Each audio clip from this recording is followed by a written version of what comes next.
So everybody, iPadOS 18.2 is finally out to the entire public, and I consider this the true Apple Intelligence update because we get a little bit more than just some writing tools to summarize some text. But don't worry, if you do have an iPad that does not support Apple Intelligence, we didn't forget about you, and there's an abundance of other features that you'll be able to take advantage of. So without further ado, let's talk about iPadOS 18.2. Let's get into it. So now before we get started, I did want to mention that there's going to be a separation between 18.2 because we will have some features like I mentioned that will be Apple Intelligence enabled and other features that will be non-Apple Intelligence related. So this is the list of all the iPads that support Apple Intelligence. So we're looking at all the new iPads, including the iPad Mini 7, but does not include the iPad Mini 10th generation. And then here's a list of all the supported devices, but will support 18.2. But now that we have that out of the way, let's talk about the first one, which is going to be all about image playgrounds. So let's hop right into this, and I do want to bring up really quickly the fact that I am on 18.2. So go into your settings, go into the About section, go into the iPadOS version, and this is technically the RC edition, but by the time you're seeing this, the public version will be out and it'll be identical to everything that I'm mentioning here, so do keep that in mind. And like I said, this is going to be the Apple Intelligence update in my opinion, because when you first open up your new iPadOS 18.2 enabled iPad, the first thing you're going to see is this new application on your home screen called Playground. Now this is where the image playground is going to take place, and this is going to be the first new feature that we're going to get with 18.2. And the first thing that happens when you tap in here is actually you will get this pop-up, which is basically that you have to join and request early access, because technically this is still in beta, even though it is a public release. The application itself is in beta, something to take into consideration. But within 5 minutes, I actually was able to get the early access. I got a little notification that popped up, and I was able to jump right in here. So do request access as quickly as you can once you update, because who knows how many people are going to be requesting access and how quickly Apple's going to be allowing people to join into image playgrounds. But to get into the application itself, it's very, very simple and very self-explanatory. This is going to be your dashboard. So these are some of the images and the people that I've created, which is basically myself and my brothers, as you can see here. But we're going to create one from scratch. So you're going to press that little plus button on the bottom, and this is what the UI looks like. So as you can see, you have a few different sections here. You have your main section here in the middle. You also have a couple suggestions, which is basically you have this suggestion of a person, as well as a bunch of different backgrounds and little other criteria that you see here that you can go through. And they're called themes and costumes, and Apple kind of categorizes these as different things that you can add into this brand new Apple Intelligence generated image.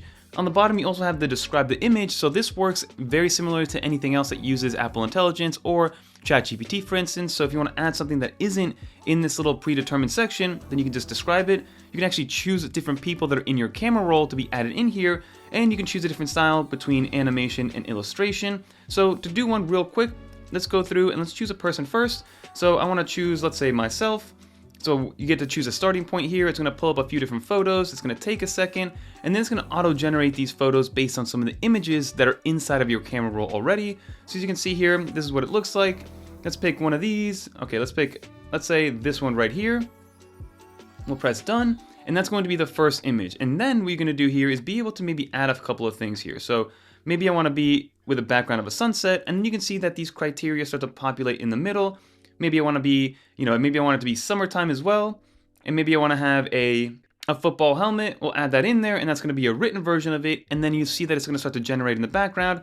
Of course, it didn't actually pull up the football helmet, which you can see, but as you start to scroll through, it starts to add a couple more in here. And again, this is still going to be in beta, and it's not going to be perfect.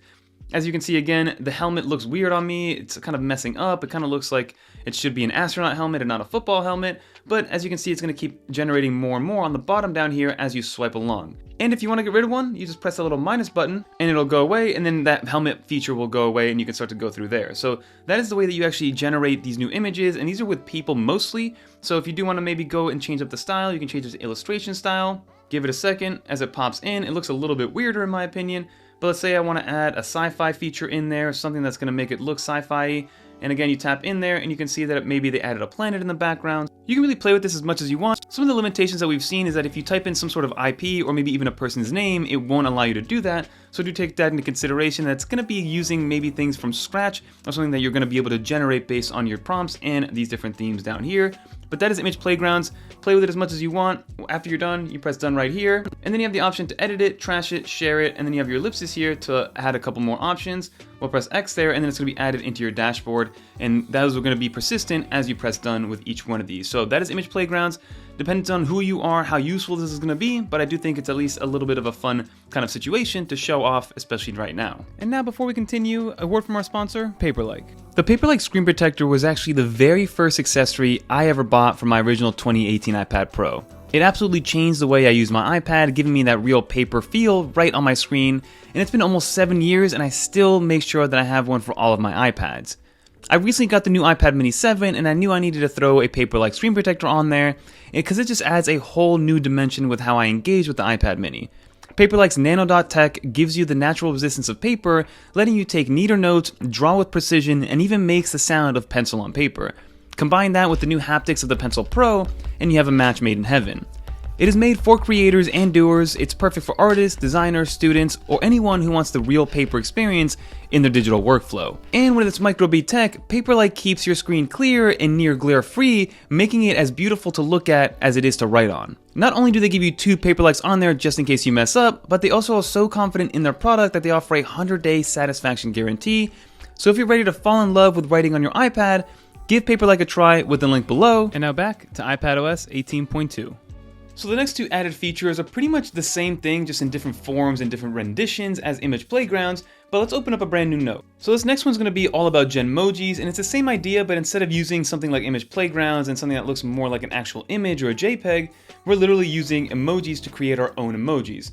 So very simple to bring this up. You're going to tap on your regular emojis in your keyboard, and then of course on the right hand side you have all the normal emojis, and on the left hand side you have some generated ones that I've created in the past. And the way to create some new generated or GenMojis is you're going to press on this little plus button over here, and then you're going to start to describe what you want to see. So maybe, let's say you want to have a dolphin swimming on a football field. So dolphin, and then it's going to start to generate whatever it thinks this GenMoji is supposed to look like. It's going to take a second, and then you can see that it starts to pop some of these in and starts to populate them for you. So you have a different format, and for the most part, it kind of looks like it does make sense. Like these first 3, it has a dolphin overlaid over some sort of pitch or some sort of football field.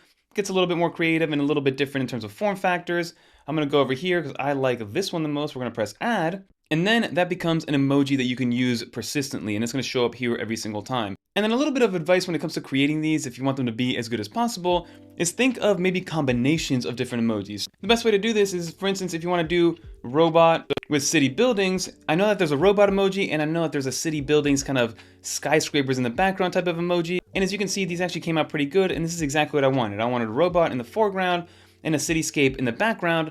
So that's what I would recommend. I recommend thinking about emojis that maybe you want to combine because those are going to be the best ones. Although if you do think of some from absolute scratch, they will work as well. So I'm going to add this one as well. And you can see that it is used right here. And then another thing that's nice about this is that no matter where you are, as long as it allows for a regular emoji, you can then use these. So these can be used in iMessage, in the Notes app, via an email, anywhere that you can put text. They can be used as stickers as well if you want to enlarge them. They can be reactive in iMessage and things like that. So being able to create GenMojis from scratch is a nice little add-on.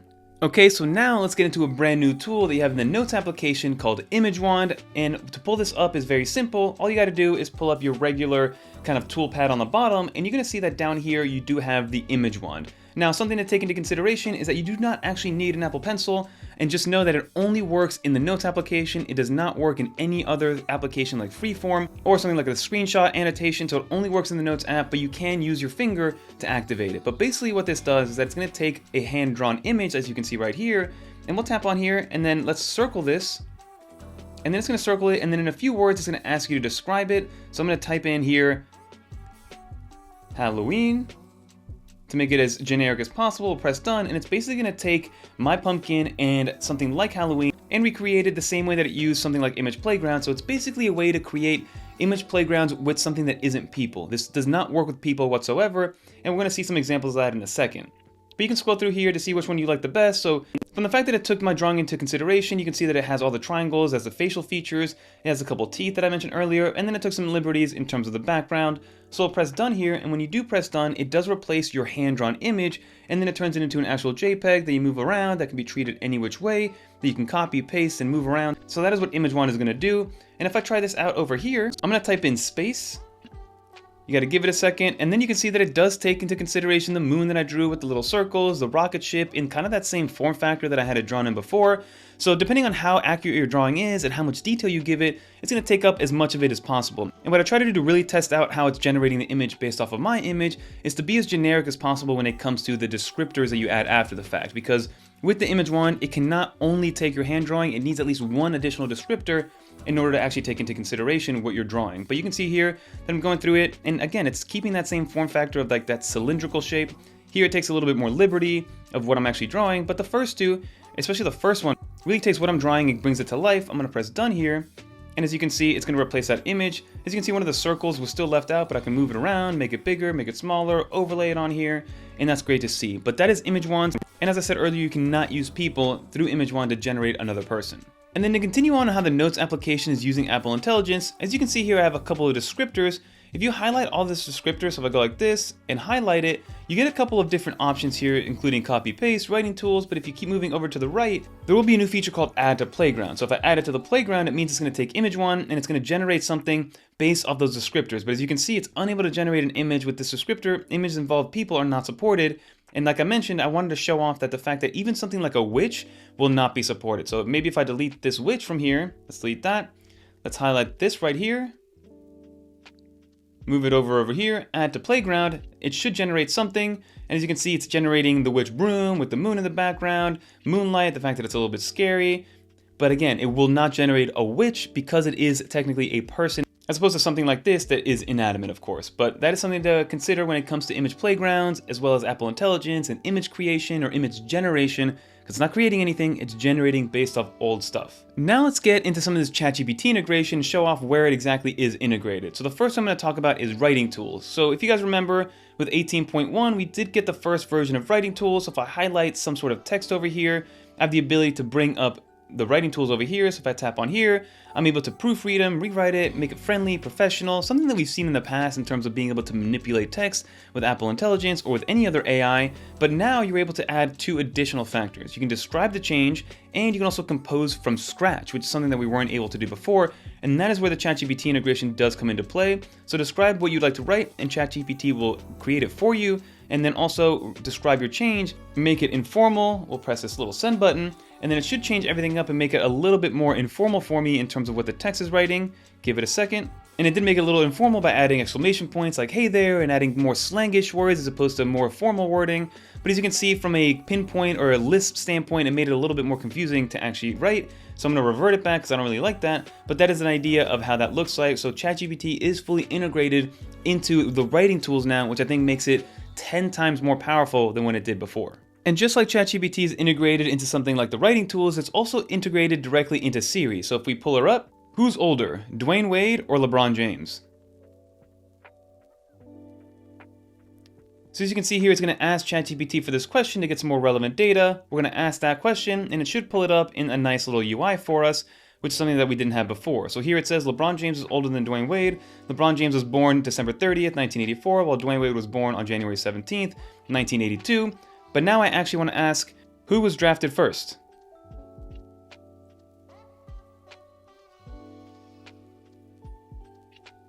And then as you can see, it took all that context, even though it listened to everything that I'm saying right now, which is a lot of gibberish because I'm speaking to you guys, but it was able to kind of get rid of all of that and then still answer the ultimate question, which was who was drafted first. So that is how ChatGPT will be integrated into Siri, both on a visual level as well as an oral, and also like I mentioned earlier, you can actually type to Siri to begin with by double tapping down here. And then one more ChatGPT little factoid that you should take into consideration here is if we go into the Apple Intelligence and Siri, then go down to where it says ChatGPT and the extensions, you can actually sign into your ChatGPT account for two reasons. One is going to be to have a running history of whether or not you have a paid or non-paid version. But if you want to have a running history of all your different queries to show up in your ChatGPT application after the fact, that is the reason why you would want to sign in. And then number two, if you do have a paid version of ChatGPT, that'll also be logged in for you if you do sign in, because now there are some limits in terms of the advanced capabilities. So you'll have access to ChatGPT's advanced capabilities until you reach your daily limit. Additional requests will use the basic version for up to 24 hours. But what we haven't understood is exactly what that limit is right now, because there isn't a number, there isn't anything in terms of the threshold of maybe uploading certain sizes of images. So do take that into account when it comes to the daily limit, that there is something, we just don't know exactly what it is. And then one last Apple Intelligence feature that I wanted to bring up is going to be visual intelligence. Now, visual intelligence is going to be reserved for the iPhone 16 lineup because you do need a camera control button to really activate it and get the full-fledged features. But part of it is the fact that you can point at something and ask it exactly what it's looking at, and that's part of visual intelligence. And technically on the iPad you can do that. So I have this old picture of myself. I'm going to pull up Siri and ask what it sees. what do you see on the screen right now? It asks to send that image to ChatGPT, it's going to work with ChatGPT, and then it says, I see a person standing in a room wearing a backpack. In the background there's a shelf with various items, including a football helmet and books. This room has windows with blinds and a floor lamp nearby. So technically, you can actually do that, just not as fully fledged as you can with visual intelligence on your iPhone. So those are all the Apple Intelligence features that are coming to iPadOS 18.2. At the end of the day, you basically are going to use it how you see fit, and whether or not it's going to be beneficial for you, it depends on your use cases, both professionally and personally. And I can see it little by little kind of coming into my life, but for the most part right now, it's still in kind of a testing phase for how I want to personally use this, where ChatGPT integrations are probably the most useful overall, and everything else is kind of secondary for me. But now for those non-Apple Intelligence features that I promised, there are a couple new ones that you should take into account. First one being the new Find My upgrades and being able to share individual items with others, which is something that we didn't have before, so that is now available with 18.2 on both iOS as well as iPadOS. There is a new volume limit setting, so if we go into our settings, go down to where it says sound, there is a new volume limit, so you're now able to limit the max volume on the speakers built into the iPad. Now, depending on who you are, you might want to do this or might not want to do this, but you are able to put a 60% volume limit or 80 or whatever you want down to 20, between 20 and 90%. So that is now available on all iPads running iPadOS 18.2. And then we also got some smaller settings which are more quality of life. For instance, in the settings application, it now matches the icons based on what you have on the home screen. So if I go here and if I edit the actual colors, if I press customize, let's say if I want it to be tinted, it's going to tint it all to this blue color. Then we go into our settings, and now in the settings, they're all the same color, which gives you a nice little form of continuity, which is great to see. And then you have a brand new widget, which allows you to text or type to Siri directly from the control center, which looks like this one right here. So if I tap on that, it'll pull up being able to type to Siri as opposed to maybe double tapping on the home bar. And now some other things that I wanted to bring up that we didn't get on iPad that maybe iOS did get. First and foremost, like I mentioned earlier, visual intelligence is not really available on the iPad because there's no camera control button. Secondly, the Mail application on the iPad did not get the updates that iOS did. And then thirdly, the Voice Memos app. Being able to use a Voice Memos app to maybe have two different voice notes kind of go over each other does not exist on the iPad, at least not as of right now with iPadOS 18.2. And those are some of the things that I did want to bring up and mention when it came to iPadOS and what you were missing out on. And now lastly, I want to touch on battery life very quickly. With my iPad, my battery life has been great, or at least it's given me all the battery life that I would need. So if we go down here to where it says battery, go to battery health, go to the last 10 days, you can see that on days like this, we're getting 5 hours of screen on time with some hard and intensive work like Final Cut Pro, Affinity Photo, having USB-C accessories.